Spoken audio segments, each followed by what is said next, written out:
from Kintail in the West Highlands of Scotland, heading to Auchtertyre Farm, which is just south of Kyle of Lochash, on the road to the Isle of Skye.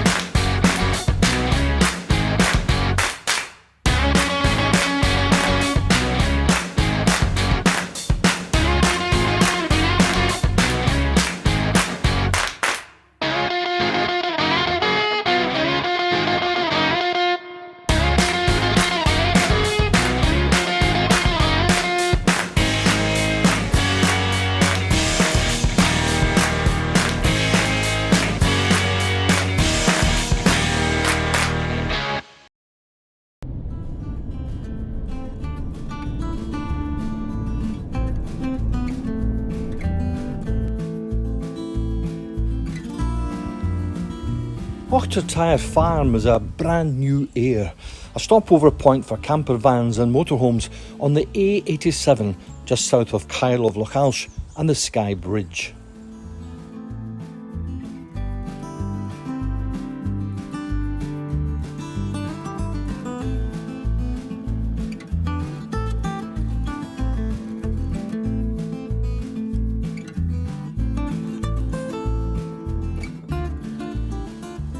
And a wonderful spot it is too, set below Auchtertyre Hill and its neighbours Mulmore and Moorbeck. The Aire is well set back from the main road and offers overnighters a real kind of sense of privacy and security in a genuine farmyard setting. The farm animals are an added bonus.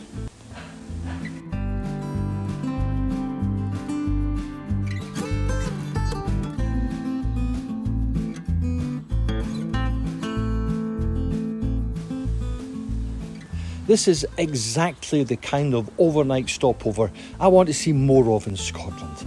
So I took the opportunity of a chat with Holly Philp, who set up and runs the Aire. I started by asking her how long she had been at Auchtertyre.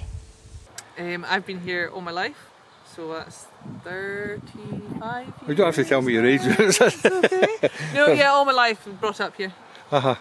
And what's the history of the farm?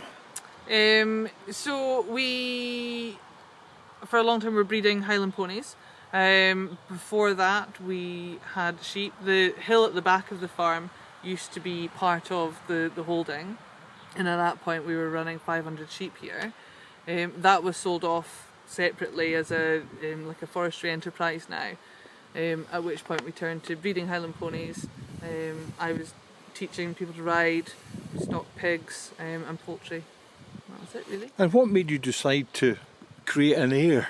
There was an awful lot of negativity online and sort of within our area over the last few years about motorhomes and where motorhomes are parking up, emptying waste at the side of the road. I'm sure everybody's seen online these sorts of comments. And it was creating a really unwelcoming situation up here. We have the space, we had all of the facilities that were required to put in an Aire here, and yeah, just to create a nice welcoming space for people to stay, somewhere that's safe off-road, that they know that they're welcome to be, and that they're not in anybody's way or interfering in anybody else's business. And how difficult was it to actually set it up planning-wise? Relatively straightforward. So the Highland Council were really supportive. Colin Simpson at the Highland Council was brilliant, and it's been a really easy process for us.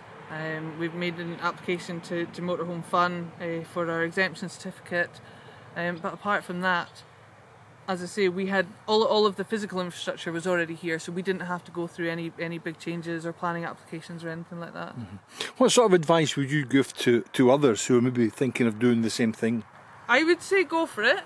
I think that it's great to be able to create a welcoming space, to be able to share what we've got here with other people who are travelling is fantastic, and it's simple. It provides a small amount of income which supplements our other income here at the farm, and yeah, absolutely go for it, definitely. Do you think the motorhome campervan boom will last? I do. I think that once people start to adventure in a different way to the way they maybe have travelled in the past, I think that's probably going to be a bit of a bug, and I think that it will stick with people. Yeah, so I think that they'll keep going with it. Good. For sure. So you opened up here in April. Mm-hmm. How busy have you been? We've had a steady flow of customers in every day. We've actually, I would say that we've had as many, if not more, people coming in just to use the facilities as we have for overnight stops, which has been quite interesting. There was a real lack in this area of like waste disposal facilities and places where people could take on water, and we're well signposted and well advertised for that. So I think that we've definitely had as many for that as we have overnighters. But yeah, we've had a steady run of people since the 26th of April when we opened. And if someone watches this and thinks, oh, that looks really nice, I'd like to go and spend a night there, how do they go about it? Really simple. So just you can, if you would like to make sure that we're going to have space, you can message me in advance. But it is as simple as you rock up, you park up, you pop online. The website's advertised here on a signpost, so pop onto our website and you can pay that way or pay in the honesty box. That's simple. Really simple. And is there a limit to how long people can stay? Yeah, so 48 hours is the limit here. We have had a couple of people asking if they could stay longer, and by the time they had travelled off and tour around Skye for a day and then come back, that was fine too. But yeah, 48 hours is generally the rule. And of course you're on the road to the Isle of Skye, the famous Isle of Skye. How far are you from the bridge here?